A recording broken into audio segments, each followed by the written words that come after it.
How y'all doing tonight? Tonight I'm going to do the start of another one of my pig's blanket rub videos. Man, this is a good rub and rub it on any rack or any piece of pork out there. But I'm also going to include on this one, this is something Tango Spice sent me, a little test rub, Tango Spice porchetta rub, and he said it goes really good on pork, butt and stuff. And I tell you what I did, and I didn't film it last Sunday, I sprinkled this all over some pork chops and rubbed in some of this bezels as well. But this, I put this in the bezels, rubbed it on some pork chops, let them soak in buttermilk and hot sauce overnight, and then put some more of this stuff on there and fried them. They were terrific. We were just too tired trying to make a video. So anyway, I got a big Boston butt here. They won't sell at the grocery store. It's like a 9-pounder. I'm gonna cut this guy in half. I'm gonna cook him in 2 halves. That way it just don't take 16 hours or something like that, hopefully. So we'll cut this in half, get it mustard up, put mustard on there for the rub to adhere to, and then we'll get them rubbed down. Got the pork butt cut in half pretty evenly, and I scored the fat cap. We'll add a little bit of mustard to this. Like I said, we just put this mustard on here to give the rub something to adhere to. This is just, like I said, just a binder basically.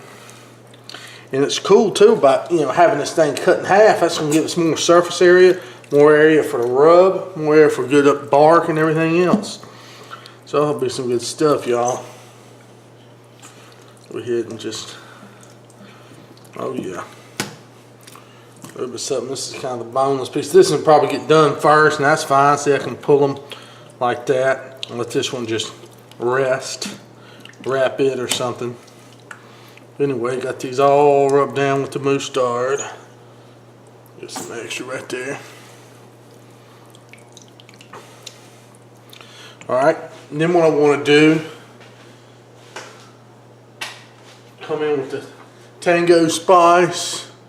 Right there, the porchetta rub, or porchetta rub, however he says it. Then we'll just give him a good douse in this, y'all.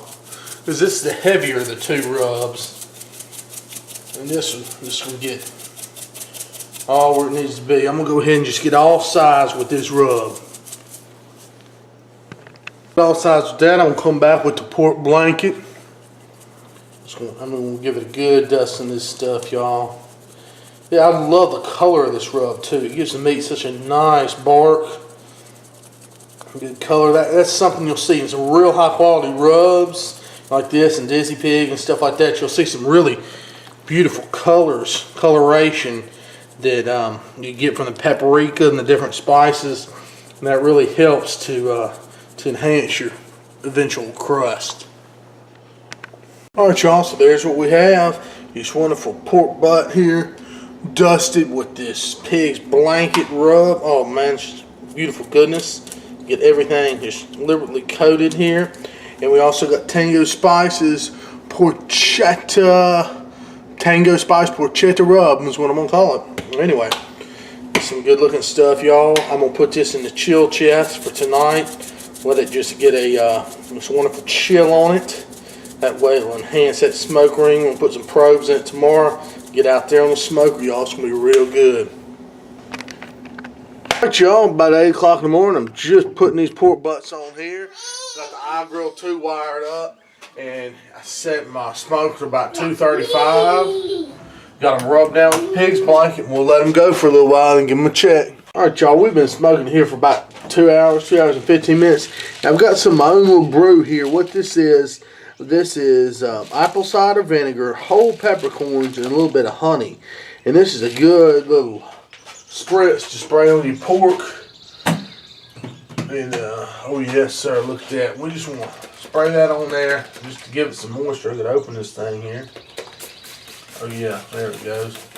Will help it just retain moisture and to give it that wonderful tang of that vinegar, everything else. So we'll just spray that just for a second there.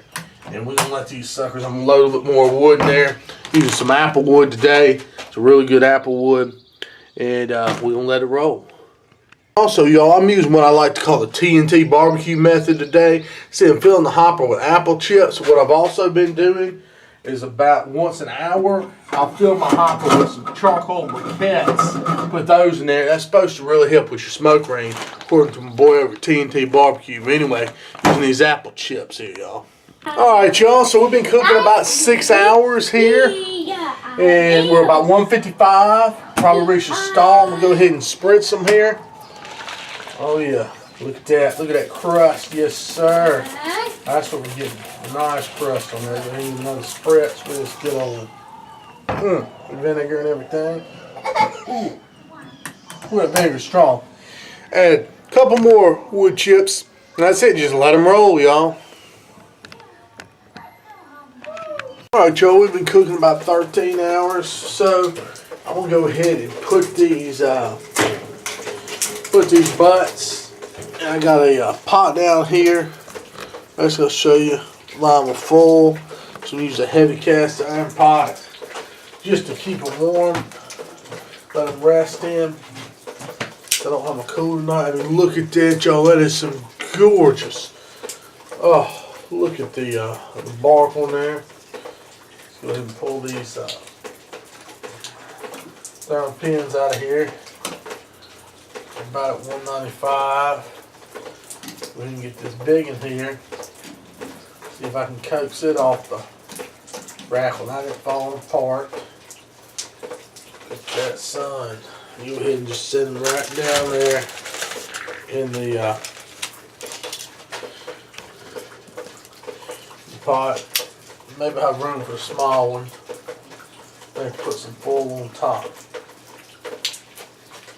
That's gorgeous right there, y'all. Go ahead and take these off. All here tonight, we'll finish up that pork butt with that pig's blanket rub. And we'll show y'all here what we got. I got a crock pot over here. And then I've got my, remember the pork butt, we cooled it off. Put it over here in my cast iron skillet. It's cold, set in the refrigerator for the rest of the night last night. So we're going to go over here to the crock pot. And we're going to reheat this actually. Look at this. I'm going to take this beauty right there. I'm going to take the other piece here. Set them down like that. Oh yes sir. Look at that. I'll be able to get both these guys in there. Something like that. I mean look at that. It was breaking off and that's cold. I'm going to do that in the crock pot. I want to create a sauce that we're going to put over this for heating it back up. Start with a cup and some barbecue sauce here. Now I've got some nice good apple juice here. The Simply Apple. I'll put about a cup of that in there. About half and half. About half a cup of this here. A cup of barbecue sauce. A little bit of my Beazell's Cajun seasoning can go down in there. And be good like that, y'all. Oh man, we'll just stir this together. Make a thin kind of barbecue sauce here. A little bit of apple. This is what we're going to pour over the pork. So I take this sauce, all mixed up well, and we'll just pour it over the pork just like that. Oh yes sir, I mean the pork smells wonderful. I tasted some of it, y'all. It is fantastic with that pig's blanket, complementing with that little tangos. So anyway, we got those covered up with the sauce like that, with the lid on. We'll heat these, reconstitute them, heat them back up. That was just done too late the other night before we got to start eating. Heat these up on low, y'all. They will be magnificent. All right, y'all. I'm sorry I didn't get a pic of us taking it out of the crock pot right at first, but the pork turned out great. I just had to put it back in the refrigerator after we finished with it last night. But I'll tell you what, that pig's blanket rub did a great job. And Tango Joe, that bruschetta spice, really good. But this morning we're gonna load up some ribs. We're gonna get the smoker going again. But yeah, like I said, y'all gotta try that pig's blanket on the pork butt. And then, like I said, if you can't eat the pork butt that night, you know, if it's going too late, put it in the refrigerator and heat up the next day in that crock pot. Man, that makes for a really good pulled pork.